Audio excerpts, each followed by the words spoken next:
L'été dernier, j'ai écrit un petit article publié dans le Liaona. Mon fils m'a envoyé un message électronique.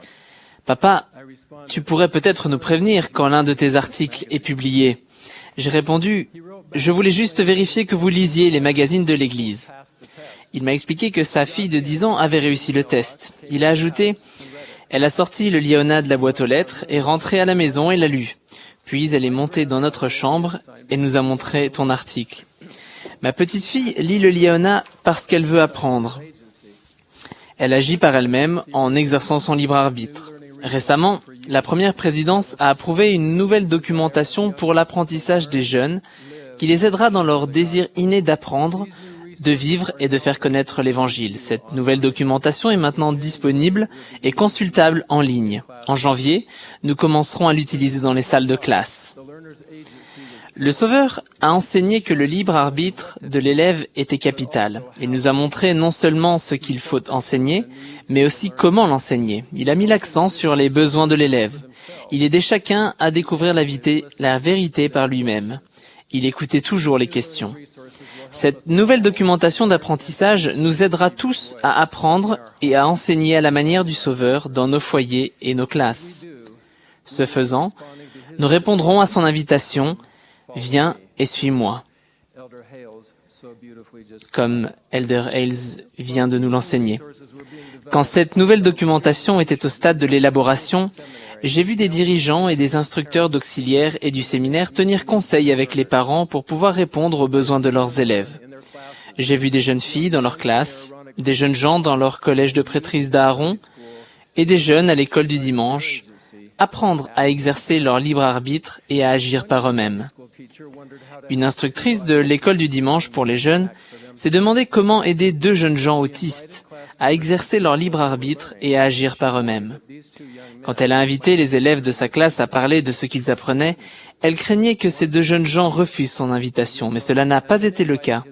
L'un d'eux s'est levé pour enseigner ce qu'il avait appris, puis a invité son camarade autiste à l'aider. Quand le premier a commencé à avoir des difficultés, son camarade est resté près de lui et lui a soufflé à l'oreille pour qu'il y arrive. Ce jour-là, ils enseignaient tous les 2. Ils enseignaient ce que le Seigneur, le Sauveur, enseignait. Mais ils enseignaient aussi comment le Sauveur enseignait. Quand il enseignait, le Sauveur montrait de l'amour pour celui qui l'instruisait, tout comme ce garçon l'a fait pour son camarade. Quand nous apprenons et enseignons sa parole à sa manière, nous acceptons son invitation, « Viens et suis-moi ». Nous le suivons un pas à la fois. Chaque pas nous rapproche du Sauveur. Nous changeons. Le Seigneur savait que la progression spirituelle ne se produirait pas d'un seul coup.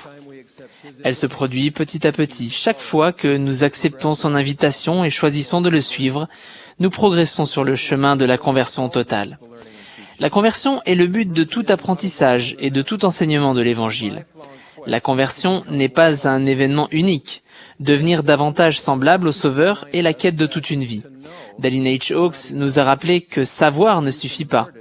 Pour être converti, il faut agir et devenir. Ainsi, apprendre pour être converti est un processus continu dans lequel on sait, agit et devient. De même, enseigner pour convertir requiert des points de doctrine clés, des invitations à agir et des promesses de bénédiction. Quand nous enseignons la vraie doctrine, nous aidons l'élève à savoir. Quand nous invitons les autres à agir, nous les aidons à agir ou à vivre la doctrine. Et quand les bénédictions que le Seigneur a promises arrivent, nous avons changé. Comme Alma, nous pouvons devenir de nouvelles créatures. La nouvelle documentation pour l'apprentissage des jeunes a un objectif central, aider les jeunes à se convertir à l'Évangile de Jésus-Christ. J'ai récemment vu un jeune homme d'une classe de l'école du dimanche pour les jeunes découvrir la vérité par lui-même. Quand j'ai vu qu'il avait des difficultés à établir le rapport entre l'expiation et sa vie personnelle, je lui ai demandé s'il s'était déjà senti pardonné. Il a répondu « Oui, comme cette fois où j'ai cassé le nez d'un garçon en jouant au foot. Je me sentais mal.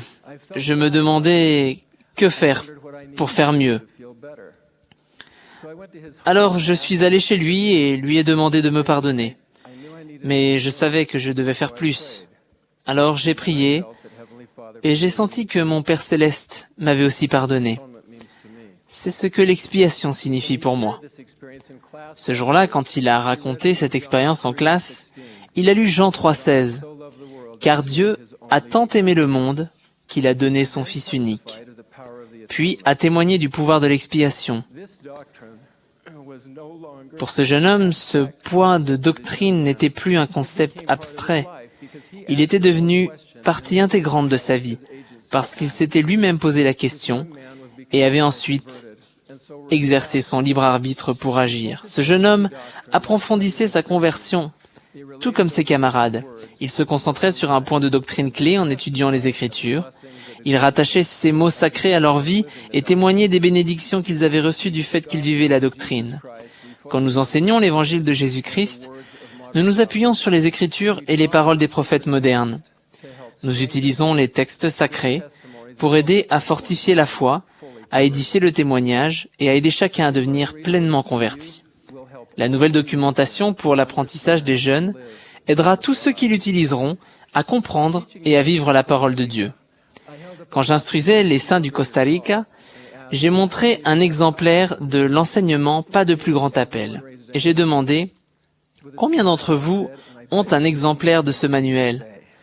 Presque tout le monde a levé la main. En souriant, j'ai ajusté et je parie que vous le lisez chaque jour. À ma surprise, une sœur du premier rang a levé la main indiquant qu'elle le lisait chaque jour. Je lui ai demandé de venir sur l'estrade et de nous expliquer. Elle a répondu, « Je lis le livre de Mormon chaque matin, puis je lis quelque chose de l'enseignement Pas de plus grand appel, pour pouvoir enseigner de la meilleure manière à mes enfants ce que j'ai appris. » Elle voulait apprendre et enseigner sa parole à la manière du Christ. Alors elle étudiait sa parole dans les Écritures, puis elle étudiait comment enseigner sa parole pour que ses enfants soient convertis. Le procédé qu'elle a adopté pour apprendre et enseigner l'Évangile n'est pas apparu d'un seul coup. Elle a pris la décision d'agir. Et plus elle le faisait, et plus elle faisait ce qu'elle savait devoir faire, plus le Seigneur la fortifiait pour qu'elle suive son chemin. Parfois, le chemin de la conversion peut être long et difficile. Mon beau-frère a été non-pratiquant dans l'Église pendant 50 ans. Ce n'est qu'à la soixantaine qu'il a commencé à accepter l'invitation du Sauveur à revenir. Beaucoup l'ont aidé tout au long du chemin. L'un des instructeurs au foyer lui a envoyé chaque mois une carte postale pendant 22 ans. Mais c'était à lui de décider de revenir. Il lui fallait exercer son libre arbitre. Il lui fallait faire le premier pas, puis un autre, puis un autre. Il est maintenant scellé à sa femme et a un appel dans un épiscopat. Récemment, nous lui avons montré les vidéos qui ont été faites pour aider les dirigeants et les instructeurs à utiliser la nouvelle documentation d'apprentissage. Après les avoir regardées, mon beau-frère s'est renversé sur son fauteuil et a dit « Si j'avais eu cela quand j'étais jeune, je ne me serais peut-être pas éloigné. » Il y a quelques semaines, j'ai rencontré un jeune homme qui avait des difficultés. Je lui ai demandé s'il était membre de l'Église. Il m'a dit qu'il était agnostique, mais que précédemment dans sa vie, il avait eu des contacts avec l'Église. Quand je lui ai parlé de mon appel à l'école du dimanche et que j'ai dit que je prendrais la parole à la conférence générale, il m'a dit « Si vous parlez, je regarderai cette session-là. » J'espère qu'il regarde aujourd'hui. Je sais que s'il regarde, il aura appris quelque chose. Ce centre de conférence est un endroit unique pour apprendre et enseigner en vue de la conversion. Quand nous vivons les principes enseignés par les hommes que nous soutenons comme prophètes, voyants et révélateurs, nous apprenons à la manière du Sauveur. Nous faisons un pas de plus vers lui. À la fin de cette conférence, j'invite toutes les personnes qui m'écoutent à faire ce pas. Comme les Néphites d'autrefois, nous pouvons rentrer chez nous et méditer les choses qui ont été dites et demander au Père, en son nom, de pouvoir comprendre. Nous voulons que tous les jeunes comprennent. Nous voulons qu'ils apprennent, enseignent et vivent tous les jours l'évangile de Jésus-Christ.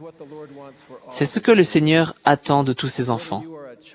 Que vous soyez un enfant, un jeune ou un adulte, Je vous invite à aller au Christ et à suivre ses pas. Venez et suivez ses pas. Je témoigne qu'à chaque pas que nous ferons, le Seigneur nous fortifiera. Il nous aidera à faire le reste du chemin. Quand nous rencontrerons des obstacles, nous continuerons à avancer. Quand le doute viendra, nous continuerons à avancer. Nous ne reviendrons jamais en arrière. Nous ne tomberons jamais. Je témoigne que Dieu le Père et son Fils Jésus-Christ vivent. Je témoigne que le Sauveur continue à nous faire signe, tout comme il l'a fait autrefois, de venir à lui. Nous pouvons tous accepter son invitation. Nous pouvons tous apprendre, enseigner et vivre sa parole à sa manière, en faisant un pas de plus vers le Sauveur. Si nous le faisons, nous deviendrons vraiment convertis. Au nom de Jésus-Christ, Amen.